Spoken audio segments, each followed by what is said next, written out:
Hello, I'm Kads, and welcome back to the Raid Starter Pack. So you're ready to tackle the Eternal Dragon. Well, first off, welcome to the mid-game. This one is definitely one of the tougher and more nuanced bosses in the Doom Tower. But nonetheless, this video should help you clear it for the first time or improve your already existing teams. So I'll be going over the boss's abilities and ways to counter them, as well as highlighting two separate teams. The first one will represent your initial foray into trying to beat the boss on hard stage 120, and the second one will be my team that I use here in the endgame. Before we get started, let me issue a disclaimer and say that these teams are tuned for stage 120 on hard mode, but you can scale back the stats appropriately depending on your level of progression. So the Eternal Dragon, I did mention earlier that he is one of the tougher bosses in the Doom Tower, and that is primarily because he has a lockout capability, meaning that your skills could be set on cooldown, and thus it can get a lot more difficult to do anything against him, to use your abilities against him. So let's go through his kit and talk about how we can combat that aspect of his kit. In this case, let's start off with the A3 because that's the order in which he's going to use his abilities. It's an AoE attack and it will put all your skills on cooldown. That is full cooldown, basically like a warlord without the turn meter drop. But the second part that can often get overlooked is that it will fill his turn meter by 5% for every turn remaining on your team's skills cooldowns. So if the lockout wasn't enough, he can get a lot of turn meter for doing so, and he can go essentially with back-to-back AoE attacks. Following his A3, he'd go into the A2, another AoE attack that inflicts bonus damage depending on how many turns are remaining on your skills cooldowns, and it can also place a fear debuff on enemies with no skills on cooldown. And if all that suppression wasn't enough for you, then on the A1 it's also another AoE attack that can place block active skills for one turn. So you have lockout on the A1 and a full lockout on the A3, which again can be extremely oppressive if you are not prepared for his kit. On top of this, he also does have minions in this fight, and he can have a maximum of 3. He's always going to summon 1 priest and 2 guards. Now, unfortunately, you cannot ignore these minions because they do have a crucial role in this fight, namely that if you can manage to kill the Eternal Priest, you will reset all of the cooldowns of all of your ally skills, so that could be an alluring way to deal with the boss. But of course, that might prove relatively difficult if all of your skills are on cooldown. So at first, you might think that you want to prioritize and kill the minions, and that might be the case depending on your team composition, but there's also an argument for keeping them alive. So let's talk about what happens though if you do keep them alive. They can place AoE decrease defense, which will of course make you take more damage, and they can also place provoke, which can steal the aggro from the main boss and keep you in a loop of control, not attacking the boss while your skills are on cooldown. If we jump down to the second passive for a second here, after 4 turns it will be on cooldown at the initial start of the fight, but eventually 4 turns later he will try to sacrifice one of his minions. He'll prioritize the Eternal Priest, and that will reset the cooldown of all of his abilities, as well as give him an extra turn, so he'll go straight back into the lockout and subsequent abilities, depending on if he locks your team out. But if there are no priests on the team, meaning assuming you killed the priest, reset your skills cooldowns, he will instead sacrifice one of the guards, and then that will heal him by 15%, which is kind of unideal as well. Eventually, he'll come back around to this passive where he will try to summon a new set of minions, and if he does so and only 1 minion or 0 minions are summoned by the skill, he will get a buff for 2 turns, and that buff will increase his speed. He'll ignore unkillable, block damage, and shields, and he will also start to ignore 50% of your defense. So this can be a very overwhelming encounter, but there are ways to counter everything that he does. First of all, everything he does can be resisted, so if you do build enough resistance on your champions, then none of this matters because he won't pull your skills on cooldown, which means you won't get any turn meter. You'll be, you will resist the fear, and then you can resist the block active skills. But of course, that would be ridiculously gear intensive because for Doom Tower Hard Stage 120, you would need around 450 resistance across all of your champions, which could be done, but that might not be feasible if you're just progressing into the mid-game for the first time. The other option is that the dragon skills can actually be put on cooldown. So if you're one of the lucky few people that has a Yumiko or a Warlord, or technically a Basher, a Senesha can also work, you can put his skills on cooldown, but that's kind of only a temporary measure, and he's a relatively fast boss, so it won't be that hard for him to recover if you were to do that, unless you have like a Relentless set or something and some more good RNG on your side.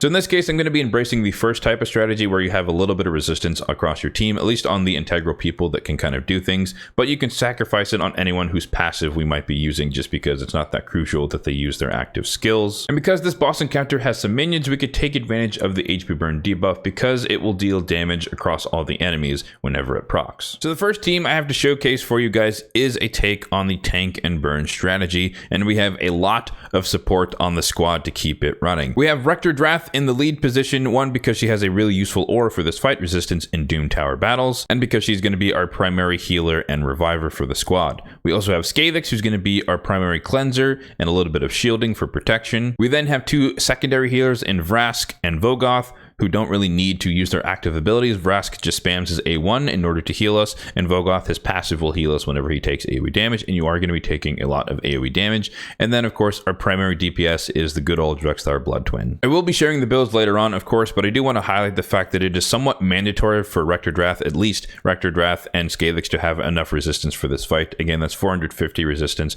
on stage 120 of hard mode, and I think it's around 250 resistance for stage 120 of normal mode. But keep that in mind, that is mandatory. It's optional, I would say, on Vogoth and Vrask, just because, again, we're taking advantage of either his Vrask's A1 and Vogoth's passive, so you don't necessarily need to have enough resistance. And same thing for Drexthar, he does not need resistance because we're just taking advantage of his passive, and he should be protected for the most part by everyone else. Let's go ahead and see this team in action, and this is by no means going to be a fast composition. We do have 4 supports and 1 DPS, and he's not going to do, Drexthar, he's not going to do a ridiculous amount of damage against the waves, as we can kind of see here. So we're not one-shotting it. We're going to take our time, slowly clearing our way through, controlling them a little bit because we have provokes on Drexthar and we have provoke on Vogoth, and just doing our best to keep everyone alive and running. And you might notice that Vogoth here is in a bolster set, so he's helping protect the team from initial onslaughts from the bosses and the waves. But our strategy is going to be very, very slow, but eventually we'll get to the point where we can kill the boss by using Drexthar's passive with all of the burns. Moving on to wave 2 in about 50 seconds or so. As far as AI overrides, I basically just set up Drexthar and Vogoth to do open or don't use on their provoke abilities so that they're ready to go in between the waves. Depending on the speed of the champions, that may or may not work for you. Maybe you just leave it on so that they use it as needed between the waves. Again, it depends on the speed and damage you have built on the champions. Again, we'll go over the champion builds later. And I think I just delayed Rector Drath. We don't need her to waste her healing on the waves at all. The bolster set kind of protects us from that, and Skathix, I'm saving his abilities as well. So we also delay Rector's heal on the A1 because, of course, we're full health at the start. And you can see there, Drexthar got locked out, but everyone else resisted it, and so he did not get a significant amount of turn meter, and he's already placed the first burn on himself. So by default, your champions will target the priest. I believe he's just the squishier of the two. But the plan here is actually not to kill the priest. Despite what we talked about earlier, we're not trying to kill the minions at all. We want them to stay alive for as long as possible and hopefully place the burn on themselves like that, and slowly but surely start taking burn damage until they, until they die, I guess. Now, the caveat with that is, of course, that the boss is going to consume the priest, which will give him an extra turn, but that is kind of what we want, because that means he's not going to heal himself by consuming one of the guards. So as you can see there, he locked us out once again, taking lots and lots of AoE damage. Once again, that's why we have a significant amount of healing and protection in this squad, and we're still taking advantage of the burns. The dangerous part is coming here soon because we are also not killing the guard, so he is going to spawn the priest again, and now he has that super buff on, so he's ignoring defense, he's doing a lot more damage, and he's a little bit faster, and so this is where that healing really comes into play. So Rector Drath, perfect timing. At this point, they're going to switch the aggro to one of the guards just because they're going to be lower due to all of the HP burns that we've been placing. And I guess one thing to note here is that you can see that we do not have decreased attack on this squad. I didn't have enough space on the team between all the other supports to make that happen, but if you do happen to have a champion who is a cleanser as well as a reviver, so a Pythion, a previous fusion champion, and Elva Autumnborn, and champions like that, you can definitely combine the Rector Drath as well as the Skathix into one champion, and then you can add a decreased attack champion. There are options with that as well. You could run someone who has, AoE decreased attack, which could work, but again, they'd have to have enough resistance to not get locked out to do that. Single target decreased attack will not work because, as you can see here, we are going to prioritize the minions for the most part, and so that's not going to help you either. But there are two champions who are relatively strong in this regard, and that would be Maneater and Padma. They're both void epics, but nonetheless they are epics, and what they have is a unique ability on their A1 where as long as they crit, they can place AoE decreased attack just by spamming their A1, which is perfect for this fight because they can be locked out. You don't have to build them with high resistance, you can just build them with high high accuracy, and they can just spam their A1, which will always put decreased attack out no matter who they attack. And again, predominantly they'll be attacking the minions. So as we get further into the fight, you can see the boss is about halfway dead, and we need, there we go. It's like we need Drexler back up to take advantage of his passive, and hopefully he can not die here. We can heal up. So yep, Vogoth is healing, Vrask is healing, and hopefully we have the cleanse perfect from Skathix. So we're protecting the team, we're healing up, and again, we're just slowly taking our time and letting him do his, or letting her, actually, it's a female dragon, letting her do her abilities. So the more turns she takes, the better. Brimstone obviously can help if you do happen to target the boss. In that case, we got a little bit lucky.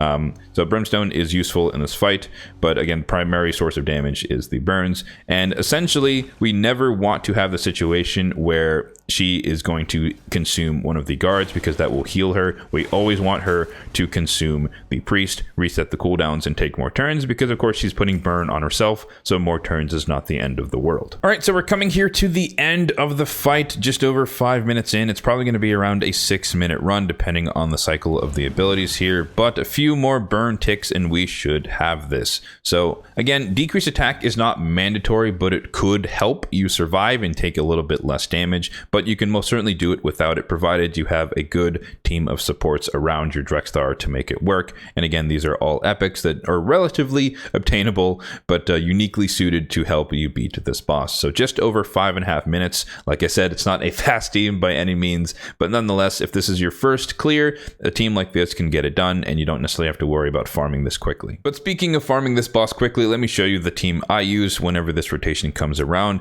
And we have a pretty cool team here where everyone on this squad is high resistance, so they can or should resist. 3% resist can happen, but they should resist everything that the boss is doing while still maintaining enough accuracy to do what they need to do against the boss.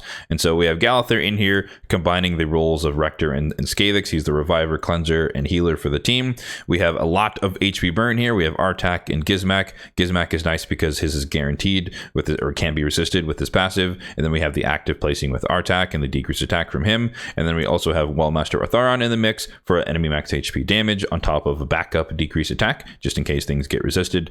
And then we're bringing in Lydia, of course, Faction Wars champion, who has the decreased defense and weaken, so that the enemy max HP damage can deal more damage. So let's go ahead and see this team in action as well. And as you might suspect, this is the team that put up that time that you saw there, just about 90 seconds or so. So definitely, this is more of a speed run. We can easily blast through the waves by comparison, so we're taking advantage of that. And then I believe Atharion here should do most of the work on wave 2, depending on the number of weak hits, I guess. But yeah, doesn't really matter what they do against the waves. You can blast through them relatively quickly, just under 20 seconds. And then once we get over here is when we start to take over the fight. So we start to extend I start by trying to extend the HP burn as much as possible. He goes for the lockout, nothing happens, everyone has resistance. And then we've delayed Artak so that he places the HP burn afterward, as well as we have the activation after the minions are alive. Now technically, I think they killed the waves a little bit too quickly, so Lydia didn't have her ability ready to go before Atharion did his enemy max HP smack, but it's not the end of the world, because soon, or relatively soon, we should be able to kill the priest and reset our abilities and just kind of go right back into our primary abilities once again. So yeah, pretty quick fight. We should be killing the priest here shortly, and that should reset everything. So there we go, reset, and we can basically nuke him right away right after that. So pretty quick run, like we said, or like we saw, somewhere around 90 seconds or so. So we should be able to kill it here. Boom. Yeah, or maybe even a minute 20. There we go, we got a PR. But yeah, super fast team. Maybe a little bit of tweaking that could get that closer to a minute, but this is kind of more what you can pull off potentially in the end game if you have the right champions in a composition that can take advantage of the HP burn debuff and maximize the capability, I should say, of the HP burn debuff. So as promised, let's go ahead and take a look at the builds on the champions on these two teams, starting off with the team of more air quotes accessible champions, the epic squad. Skathix here, we have him built in divine life, resilience, and resistance, kind of a smattering of gear, but the goal here is that he is in high resistance. And again, this is relatively mandatory so that he can actively cleanse for the team and provide the shield, but of course scale his resistance to whatever stage you happen to be working on at that time. His total stats are as follows: 72,000 on the HP, 2,000-ish on the defense, 209 on the speed, 442 on the resistance, and then 239 on the accuracy. So So accuracy is not enough to do anything aside from deal steal buffs from the waves with the A2, but the resistance is basically enough, 450-ish, to resist anything that the boss can do. For the blessing, I went with Commanding Presence, which just kind of helps boost the aura in this case, or in that case, of Rectored Wrath, so it's even more resistance from the aura. And I guess, again, keep in mind that Rectored Wrath does have 50 resistance in Dune Tower battles, so realistically you'd only need around 400 resistance on any of your high resistance champions for this particular fight. When it comes to the blessing to help him get to that level of resistance, we're focusing on the defense and support tree, namely coming down to Unshakable to get that, but also getting Solidarity, which will give your team a little bit more resistance whenever he places out the buffs, which is the shield and the block debuffs.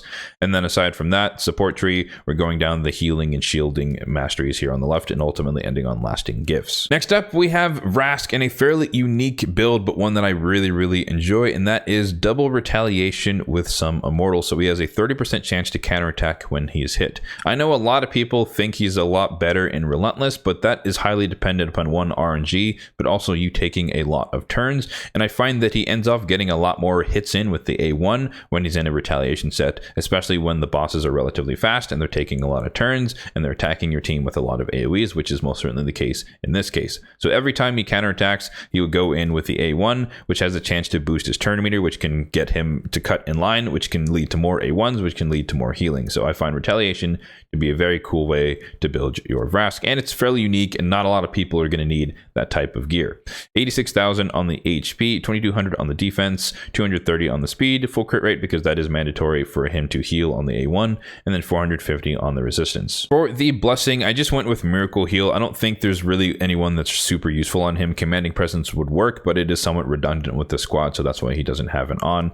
And then for the masteries, I actually opted to go for War Master, so we can just deal a little bit more damage on the boss. He used to be on my initial Eternal Dragon team, and honestly the team I showed you there is kind of where I started off as well, with a different group of champions, but something similar to go with that. So War Master on the offense tree, just picking up extra damage against bosses, and then defense tree, the most important thing here is to get Retribution, so more chances to counterattack, more chances to boost the turn meter with the A1 and heal, which can lead to more A1s. Next up, we have Rectored Wrath in a speed set with some reflex. Her total stats are as follows: 69,000 on the HP, 3,200 on the defense, 287 on the speed, 570 on the resistance. Obviously, she is 6-star awakened, so this is overkill for this particular fight, and you might not be able to get to exactly these stats. But again, the thing you need to focus on is trying to get to 450 resistance, or 400 if you're taking advantage of her aura. For the blessing, because she is on my hard Hydra team, we're using Miracle Heal, so she can combat the Head of Decay slightly, and I do think that's one of the stronger ones on her because she doesn't really need much else when it comes to the epic and or rare blessings. For the masteries, once again, kind of like Scalix, we're indexing as much as possible into resistance with Unshakable here for the defense tree. Same thing with Solidarity, continuous heals and Veil. You get a little bit more resistance for her placing out her buffs. And then the support tree, we're starting off with the healing HP's type side of the tree. We're banking over to Lore of Steel for the extra stats, and then coming back to lasting gifts to extend her buffs. Next up, we have Vogoth, who is my only champion in a bolster set because as a free-to-play player, that's just not a real thing for us, but I digress. Bolster, Immortal, and then a little bit of protection with the accessories for the extra stats. His total stats are as follows: 100,000 on the HP, 2,700 on the defense, 174 on the speed, so super slow, but he's just a meat shield and we're taking advantage of his passive.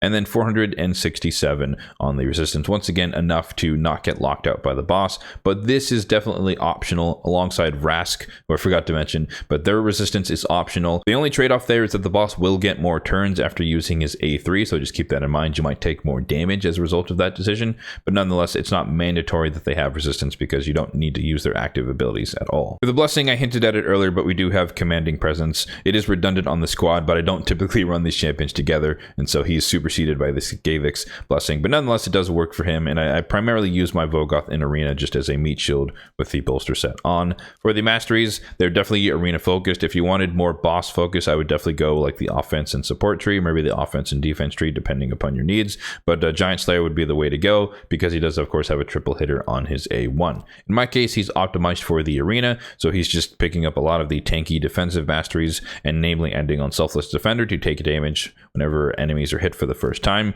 and then Bulwark for the inbuilt ally protection type thing, and the support tree picking up a lot of the healing masteries on the left left-hand side, but also getting a little bit of the debuff boosting turn meter stuff with Lower Steel for the extra stats. And then capping off the starter team, we have good old Drexthar Blood Twin, who's in a Guardian set. Now, arguably, the Guardian set is not strong for this particular fight because he's the only one who dies, and taking more damage on behalf of the team is bad in this case, but he was built this way for a different encounter, so I just haven't changed the build. But he is in Guardian and Perception. Perhaps you would go with like Immortal and Perception, something to help him heal and keep himself alive if you really want to rely on that, or if you don't have a Reviver or something, which could be risky, but in that case you're definitely going to need some sort of decreased attack on that type of squad. There are substitutions you could make though.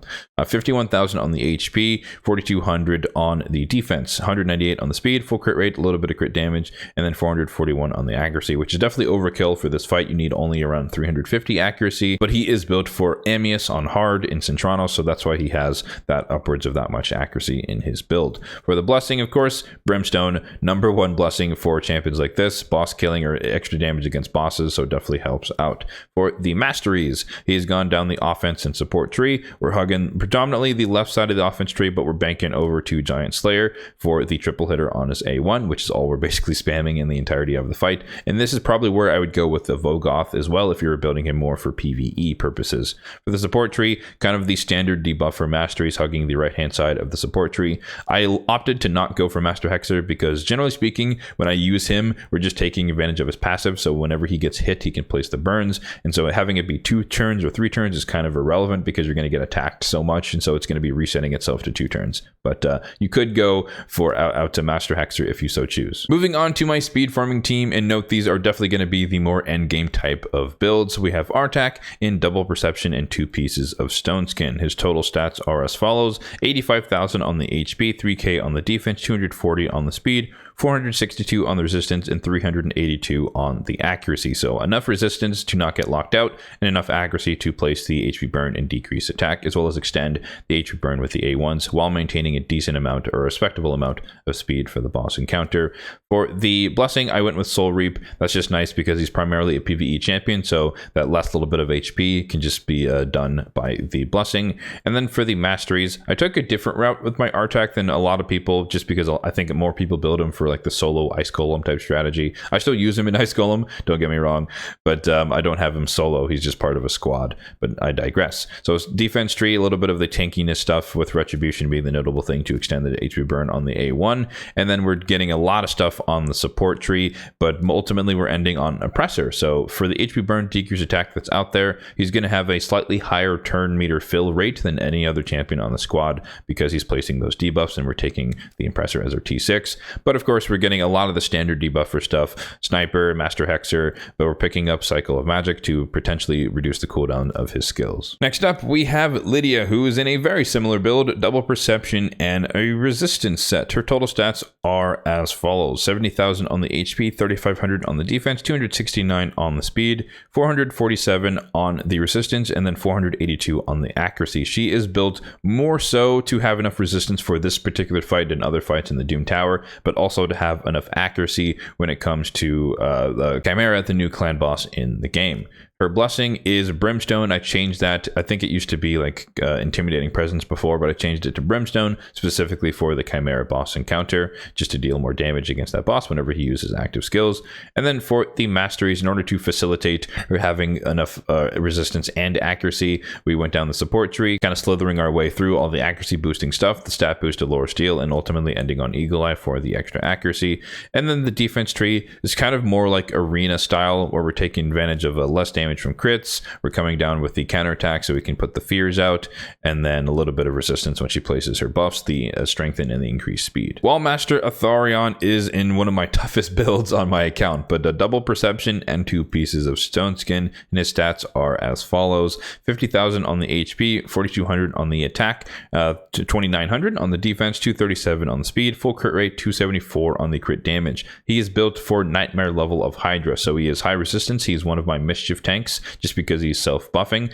And then he has 266 on the accuracy, but since he gives himself increased accuracy, this is effectively closer to, I think, around 340. So give or take, it's around what we need to land his debuffs in Nightmare level Hydra as well as Doom Tower Hard. For the Blessing, as you might suspect, as I did mention him as a Mischief tank, he does have Lightning Cage and extra buff, which can draw the aggro of the Head of Mischief. And then for the Masteries, pretty standard debuffer style enemy max HP, but offense tree, we're beelining it down to War Master, of course, as the T6, and then support tree, we're starting off with the standard debuffer stuff on the right hand side, but I did want to get Lasting Gifts to extend his buffs that he puts on himself to potentially improve his ability to be the Mischief tank, but also getting Master Hexer to extend the duration of the debuffs that he might place. Next up, we have my Super Arena Galathir, who's in Resistance, 2 pieces of Stone Skin, and Perception. His total stats are as follows: 84,000 on the HP, 3,300 on the defense, 307 on the speed, and then almost 700 on the resistance with 300-ish on the accuracy. Of course, he doesn't need any accuracy for this particular fight, and this resistance is most certainly overkill. Again, you need around 450, but of course, this is built for Arena, so I'm trying to get him as tanky and as high resistance as possible. For the Blessing, there isn't one. Still hoping for one from my Soul Stones. Sad times for me. But for the Masteries, we're indexing onto the defense and support tree. We have the anti-Siffy approach of going Wisdom of Battle, and then a lot of the defensive stuff.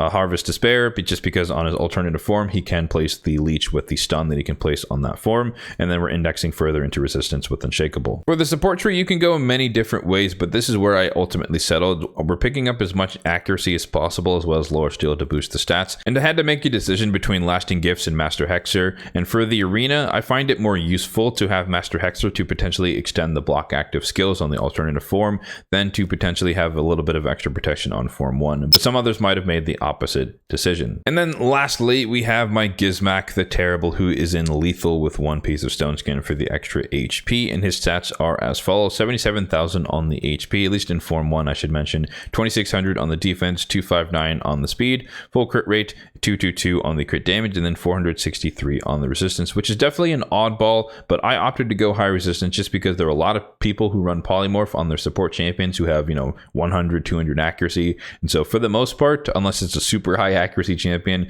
he can resist a lot of Polymorph by building him with resistance, but I definitely know a lot of people would definitely go the more full damage type builds and whatnot. For the Blessing, I went with Incinerate. This is arena focused, of course, so a little bit more burn damage when he uses it against Stone Skin or other enemies. And then for the Masteries, he's definitely built like a nuker, so offense and defense trees, a lot of the initial first hittings type Masteries, and then ultimately, of course, ending on Hell Smasher to potentially do more damage by ignoring more defense. And then notably for the defense tree, we're coming down to get Retribution for the chance to counterattack on top of a little bit more of the tankiness stats. I do also run him in Ice Golem hard mode as well. All right, so that's going to do it for this Raid Starter Pack episode on the Eternal Dragon. I do think that this is one of the few bosses in the Doom Tower that is a true gear check, meaning that it's going to be difficult to pull off a high resistance and high accuracy build for the first time. But if you are able to do so, it will make the fight a lot easier. However, we did showcase that there are ways to get around it by having some resistance, but not all resistance across every champion on your team. So hopefully this video has helped you tackle the Eternal Dragon for the first time, or if you're a veteran who's done it many, many times, let me know in the comment section down below what team you run and if you're faster than my team. As always, if you did find this video helpful, let me sure to hit that like button down below. It really does help out the channel, and feel free to subscribe to the channel for more content just like this one in the future, because I do plan to cover every single Doom Tower boss. Thanks for watching